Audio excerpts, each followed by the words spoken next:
talk a bit, we can carry on about the Meleches of Shabbos. We'll talk a little bit about harvesting, Kotzer, harvesting, cutting plants off the tree. We spoke a bit about ploughing in the past, about getting the ground ready for plantation. We've spoken about a bit about planting, preparing the plants, and now I'm going to speak a little bit about harvesting, which is already a little bit more relevant. It's getting more close to home. When we spoke about planting, if I'm not mistaken, it was a while ago, but it was the last time we sat together. But when we spoke about planting, we mentioned that the act of planting a tree is not limited to planting. It extends beyond planting. Any action that cultivates, that allows, that enables the growth of a plant is also included in the prohibition of planting. So, for example, watering a plant. Yes. Most Not common on Shabbos. Not on Shabbos. Watering a plant is min Torah forbidden in the same way that you can't plant a seed. There's no difference. Planting a seed is forbidden. Having a fully grown tree, flower, whatever, and watering it is also forbidden. Even if watering it does very little to let's say you had a tree in the garden and it receives natural water the whole time, especially in this part of the world. You're not doing much. No, I don't do it. You're not, so you don't need to do it. But if you were to go and water those plants, you would be over this deraisa. I was adding water to a plant is whatever. The only exception might be, I'm not 100% sure I'm correct that I say this, I'm making a disclaimer, if I'm not mistaken, I'm almost certain that if you were to water a tree that's waterlogged, in other words, if the tree was overwatered and it's not healthy for the plant to be to give too much water, and then you watered it, I don't know if you've done an Issa Raisa because you're damaging the tree and you're not helping it to grow. Equally, if you pour a liquid, we spoke about this a while ago, if you pour a liquid over a plant and that liquid is mazik the plant, it damages the plant like an acidic liquid that would destroy, partially, not fully destroy the plant, but even in some form, it's not beneficial to the growth of the plant, the opposite, then you're also not done an act of minatora of planting. Now, why do I tell you that? Because we often conceptually think of melachas. There are certain melachas that are A and its reverse. So, for example, writing is a melacha, and erasing, which is the reverse of writing, is also a melacha. Tying a knot is a melacha. Tying a knot, a certain kind of knot, not a bow, but a knot, double knot, is a melacha, kosher. And matir, untying a knot, is a melacha. Toifa, stitching threads together, is a melacha. And korea, tearing, is a melacha. So there are various groups of melachas that are one and the reverse. And you often imagine, therefore, that the reverse is the exact opposite of the first one. It's not always true. It's not entirely true. It's not even true. With regard to planting, watering a plant is also included in the action of planting.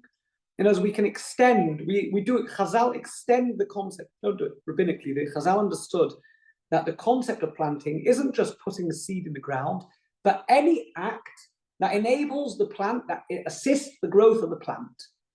However, the reverse is not called harvesting. If you do an act that destroys or partially destroys, or even slightly deters, holds back, hinders the plant from growth, it's not called harvesting. Harvesting is only the removal of plant life, plant fruit, organic life from the place where it grows. That is the act of harvesting. Hindering a plant from growing whilst it's still attached to the tree is not an act of harvesting. It's not even rabbinically forbidden. So it's not everything that we said in Zoreya, in planting, is the opposite when it comes to Kotzer. It's not at all the case. Assisting a plant to grow is an act of Zoreya, planting, but deterring, hindering a plant from growth is not an act of harvesting. It's not one or the other. So it's allowed on Shabbos? So it'd be allowed. Well, you might not want to do it because why would you want to destroy your plant for no reason? But the example of that, and we've spoken about this in the past, and I apologize, it's a slightly crude example, is the Shulchan Aruch talks about a case where a person is the call of nature. He's out somewhere. Nowadays, it's a little bit less common because we have facilities at home, but the call of nature comes, he needs to urinate, needs to go somewhere, the person needs to urinate, so there's plant life around. The Shulchan Aruch says, and I think I mentioned this in the past, and the Shulchan Aruch does take on that urine is not beneficial for a plant to grow. Urinating a plant is not beneficial, and the Bialocha brings a Tiferes Yisrael, who was more a contemporary, not contemporary, but a later Achron. The Tiferes Yisrael was of the opinion that urine does actually scientifically help the plant to grow, and the Bialocha debates it. But the Shulchan Aruch takes on that urine does not, it's acidic, I think it's acidic, whatever, it's got whatever chemicals are in it would not be beneficial for the growth of the plant. So a person who needs to go can even if there's plants. That's what the Shulchan Aruch says. However, the opposite. Sorry, I'm putting you off your. Oh, no. I thought we put you off. I thought that was it. It said I can't. It's going in the wrong direction. Yeah. But what I come to if you allow. I just literally finished that line of thought. If it's not harvesting, if it's not planting, if this liquid is not beneficial for the growth of the plant, then you might have thought, were it not what I told before, that it's the next melacha, it's harvesting. In other words, you're killing a plant. Killing a plant is bad, it's harvesting, is a different melacha. In fact, it's not the case. Because if it was, then the Shulchan Aruch couldn't tell us that one can relieve oneself on the plant, because very nice, it doesn't help the plant to grow, but then if it does the opposite, it would be harvesting. No. Just because it does it hinders the growth of a plant does not mean it's called harvesting. Harvesting is not killing a plant. What harvesting is the act of removing organic life from the place that it grows. That is harvesting, and it's limited to that. It does not include destroying a bush. Destroying a bush, pouring hydrochloric acid. That was in school. They used to frighten us in the laboratory, in the chemistry lab, with hydrochloric acid. The teacher had like a few bottles with the pipette, in the lab of whatever hydrochloric acid, and I always used to get very scared of it if it goes on the hands, but you never let us touch it anyway. But taking hydrochloric acid and drowning a plant in it is not an act of kotzer. It's not a very nice thing to do. There's no reason to do it, but it's not an act of kotzer. Okay, that's idea number one. What happens if you need food on Shabbos? Can you pick a fruit from the tree and eat it? Only if it's only like every melacha, only if there's danger to life. Yeah. Picking fruit off a tree is an issa d'oraisa. Oh. So if there's danger to life, then Shabbos we override Shabbos and day life. Otherwise, we override almost everything. That's right, exactly, absolutely, yeah. In other words, it's no different to any other way.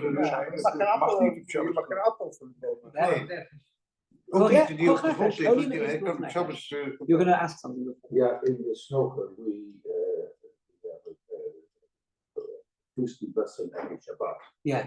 But if there is no freeze, there's always water left in the jar, and it's thrown away usually outside because they walk to the kitchen to put it in the sink. It's thrown on the concrete though. Yeah, but it's quicker. So between you see have mosses, so it is benefiting. But actually the purpose is not on plant watering the plants, but more like getting rid of the excess water. Give me a phone call if you have no please. I have to recall, but I'm not sure. But when you use the word urinating, there is also a reason that you're not planting, you're not watering the plant, but there's another reason for this. That's true. In any instance of a drabonon, if a melacha was only forbidden midrabonon, then kovod habrias, human basic decency, which the highest example of Gemara brings of kovod habrias is the need to relieve oneself, which is a very basic human function. Kovod habrias would override a drabonon. It wouldn't override a d'oraisa. In other words, if urine was beneficial for the plant, then kovod habrias would not override it unless it was dangerous. In other words, of course, not if one was in a forest and the forest extended for hundreds and hundreds of miles, and there's no way that person could hold himself back, and it's Friday evening and one needs to be excused, then it would be dangerous in theory to probably hold oneself back from relieving oneself for an entire Shabbos. I imagine it could even be dangerous or extremely, extremely painful, in which case, if again, we're talking about if it had been a problem to urinate, and maybe it wouldn't be a problem then. But in a normal case, we're talking about where a person could urinate over plants, or there's somewhere else to go that doesn't have plants. In that case, then Kovod Abrius, if it had been a doiraisa, then Kovod Abrius, human decency, would not override a doiraisa; it would only override a drabonon. But there moss. is no measurement. Let's say that the moss is 100th of No, the moss on the stones. I don't think that watering moss on stones is a problem of Zerea. I can't say with absolute certainty. So take what I'm saying as a theory. Not the reason why I say it. No. First of all, well, I just tell you, you have a rabbi in your community. There's a rabbi. I don't have. But I know. I also know people living on a farm that have no sewage, so everything drains into nature. Whatever you do, if you wash your hands, It drains out eventually. Yeah. And that's different though. That's grommer. Grommer is when you do something, it causes something to happen. That's already that's completely removed from your action. So long as you don't wash your hands directly over, you can't wash them over the grass. That you can't do. But I think with moss on stones, I don't think watering moss. I don't know why. I do know why. I don't know. I don't have an exact proof for it. As far as I'm aware, watering moss is not a melacha on Shabbos because moss needs such a tiny amount of liquid nutrients. The moss that grows naturally on stones is an extremely slow-growing plant, slow-growing vegetation, and it doesn't need any human water. It's the moisture in the air is enough. It doesn't even need rain. The moisture in the air, if I'm not mistaken, is enough. The moisture on the air, the dew in the morning, whatever it is enough to give it the tiny amount of water it needs. I don't think watering it does anything. I think on the contrary, maybe even, I don't know if it's detrimental, but I don't think someone's waiting in the bathroom. So I don't think watering the moss is a problem at all. I think that's considered stones. There is a rabbinical prohibition. I don't think it's a Torah prohibition, but there's a rabbinical prohibition of removing the moss off a stone. Let's have a quick look. It's not in here somewhere. The removal of moss on a stone is rabbinically prohibited, if I'm not mistaken, because it's not considered to be growing off the stone. We'll talk about that in a minute.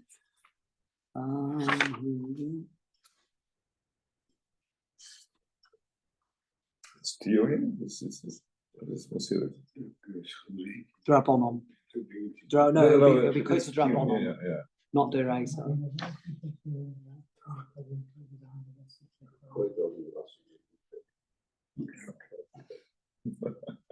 Antwerpen. Het is Antwerpen. Tegenwoordig doen ze dat op de fiets. Ja.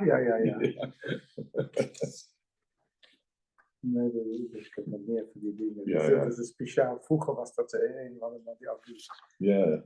Ik heb daar ook nog een hangen. Ik had gewoon Dat is een velocipede, is dat. Dat is zo'n groot voordeel. Dat is niet op Shabbos. Nee. I think I'm certain. I just can't find where it says it.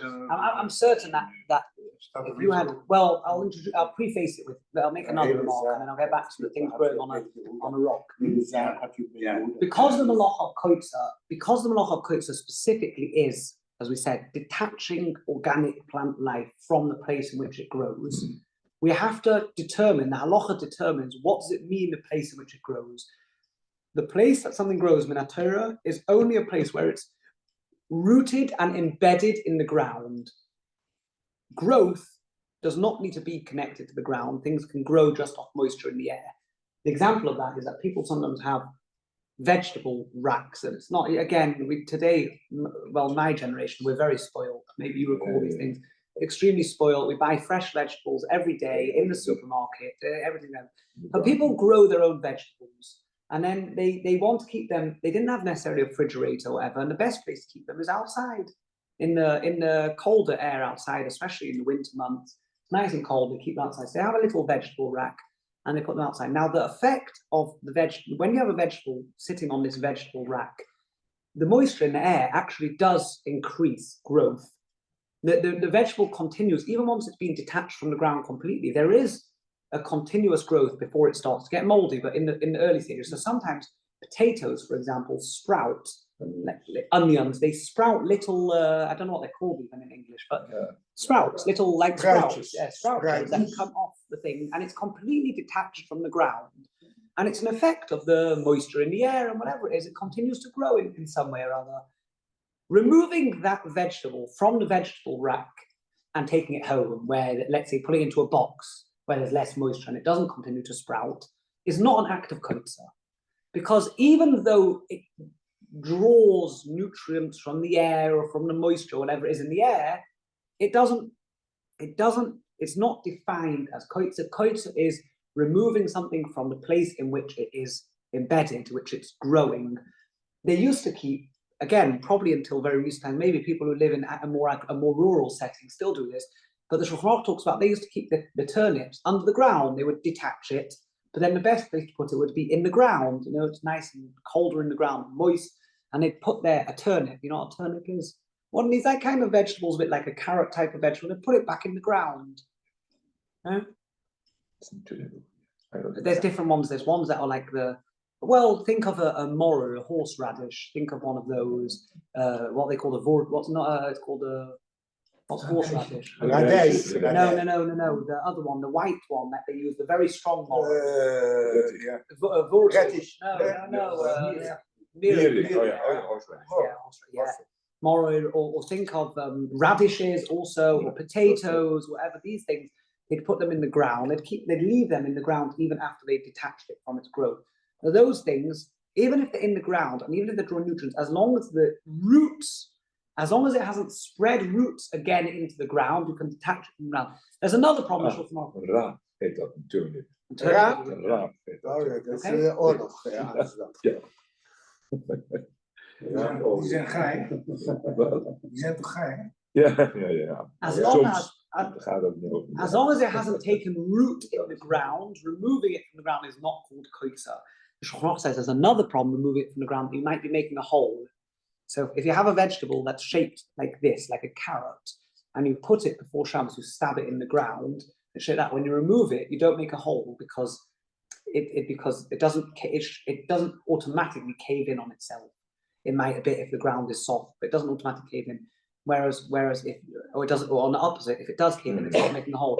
If you have a vegetable that's like a round vegetable and you put it in the ground, when you open it, then you open up a new hole. So that could be a problem of digging on Shabbos or something else.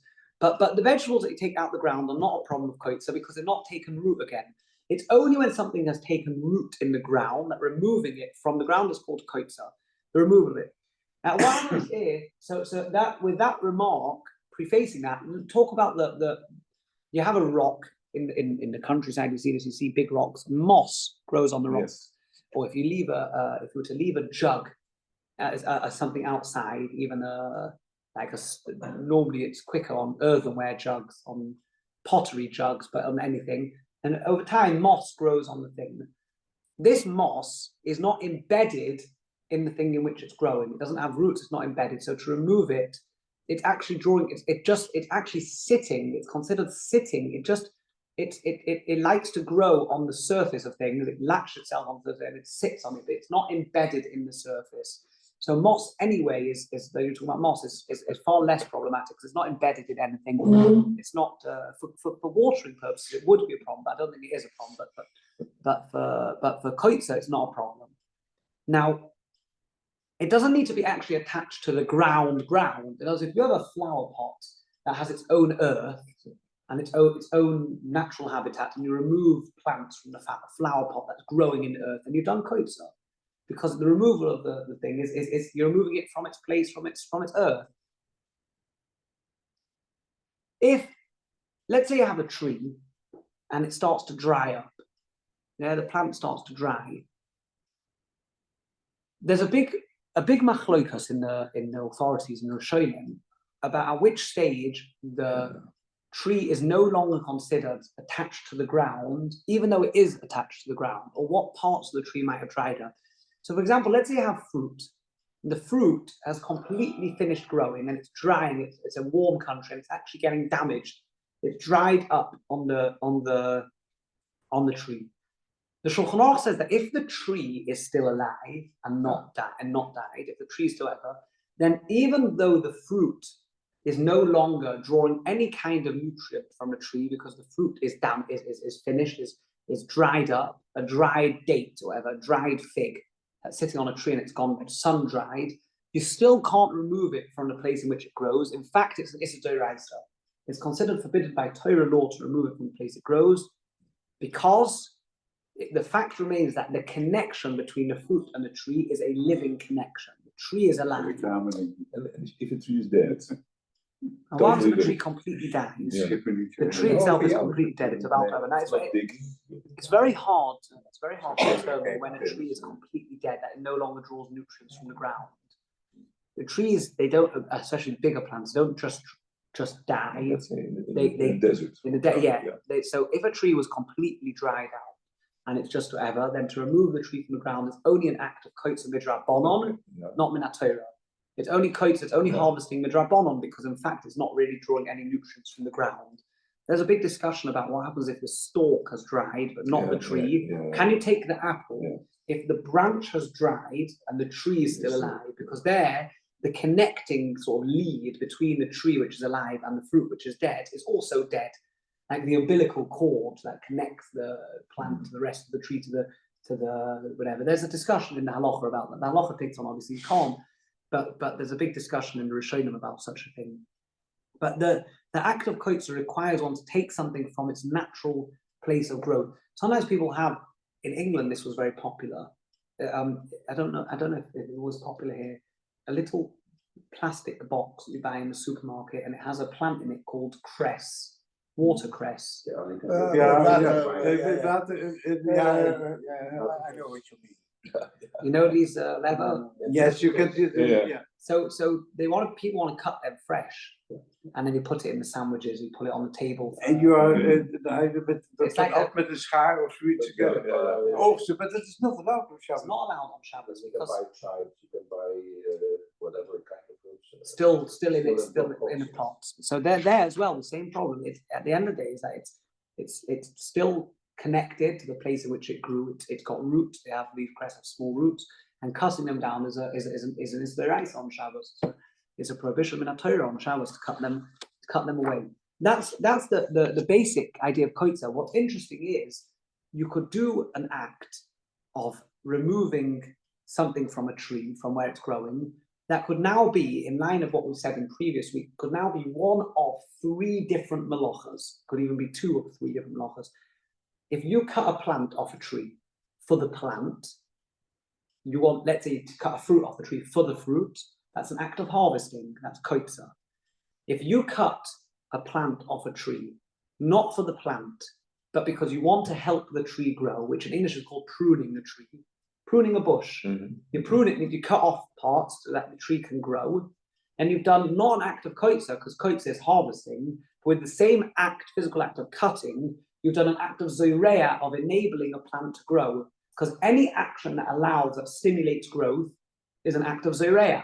Equally, it could even be chayrish. If you have plants growing in the ground, weeds, for example, weeds, we spoke about weeds, I don't remember what the translation in Dutch, we've spoken about before. Weeds, like these plants that grow that damage, and and you remove it from the ground, you could be doing zoreya, you could be helping the other plants to grow, giving so that you can more nutrients, because they draw nutrients out of the ground, so then the other plants grow better. You could also be doing an act of chayrish, which we said chayrish is preparing the land, preparing the ground for planting. Is if you have your garden outside and it's been let's say the summer month, I don't know which months are better to plant different things, I have no idea, but I apologize. I was brought up on the wrong planet. Yeah, we talk about concrete. At least when I came to Holland, we learned what a tree was. In England, in Manchester, there's no harvesting. There's not, In that plant. yeah. In that plant, there's no harvesting, there's no growth. In Manchester, it's just drab and grey. If anyone from Manchester ever gets hold of this, they'll never let me back in. But they'll stop me at border control. They'll say, "Get out! I'm grateful, sod." but in the garden, you have these over the months that you're not planting or whatever, then things grow unwanted things, and then you want to prepare the ground again for plantation. So what do? You remove these overgrown weeds, oncraut, whatever, so that the ground is ready for plantation. When you do that, you're removing a bush, you're removing something from where it grows. Now that might be kotzer min haTorah if you want to put those weeds in your vase. If you don't want the weeds, then you've not done an act of harvesting min haTorah because you don't want the weeds, but you have done an act of preparing the ground for growth, which is chayresh, which is the act of harvesting. So this act of removing something from where it's growing could be kotzer. It could be harvesting if you want the thing itself, the fruit, flowers, whatever it is. It could be zoreya, enabling other plants or that plant to grow better. And it could be chayresh, it could be allowing the thing to grow. It could be two. If you take some roses off a bush, because you want the bush to grow in a different direction, but you also want the roses to put in your plant pot. So let's say it's growing out in the wrong way, or it's whatever, so, and you want it to grow in, you think it's going to get damaged in a certain place, so you cut the wrong parts off, or plants that you think are going to go bad, parts of the plant started to die out, so you cut it off so that the plant will grow better, and you take these cut roses and you put it in your plant pot at home, then you've done simultaneously the act of harvesting, because you want the roses, and you've also done the act of pruning, which is zoreya. So this action of cutting can actually be two different or three different melachas, which is an interesting. I don't know if you find that by any other of the melachas of Shabbos, that one act can be three different melachas that I don't know. All right, we'll stop there. We'll carry on next time. So it's three avirot in one time. I don't know. I haven't been able to think of a case where you would do all three in one go. You would have to be removing weeds that you want in your plant pot, also to help the other plants grow, but then to plant in the same place as well. So then you've done chayresh, you've cleared the ground for more plantation. You've done zoreya, you've given more nutrients to the other plants to grow, and you've also taken the weed to put in your plant pot. But I don't know if practically speaking there's such a reality. This all can't wait for the next day. They all Can't wait for the next day. Yeah, exactly. Yeah, absolutely. But you're right. The fact is that the reason the observation is a very honest but truthful observation. But you have to work backwards. In other words, the reason why you've always been accustomed to waiting for the next day is because you know it's forbidden on Shabbos. So all we're doing is we're just talking about we're talking about Shabbos in a very fundamental, trying to analyze a melacha, like we're doing a scientific analysis of each melacha. But you're absolutely right. Now that we know it's forbidden, a big deal, wait for the next day. But were it not forbidden, but you could do it today. So whatever is forbidden, you can't do on Shabbos. Whatever isn't, you might say, oh, we learned it's not forbidden, we can do it on Shabbos. So you're right that practically speaking, as far as we're concerned around the table, we'll just wait till tomorrow. But we're trying to understand why we're waiting till tomorrow. So it's an honest observation. And nowadays, it's easy to wait till tomorrow, but in the days that you had no food on the table, that's today much more difficult. It's certainly true. Today we have, but if you look at go around Baltfelder even and Amstelveen and look how people spend their Saturdays, the day off they spend gardening. So even if you don't need it for food, people like to garden. To wash the car. To wash the car, yeah, they wash the car. That's true. They're all washing the car. All wash the car. In fact, we have the. And that's why my car is so dirty. Listen, My car is so dirty. I don't have a Saturday to wash it. I remember my father sometimes was the car Sunday, and the neighbor's car used to be. Yeah. And then the Sunday.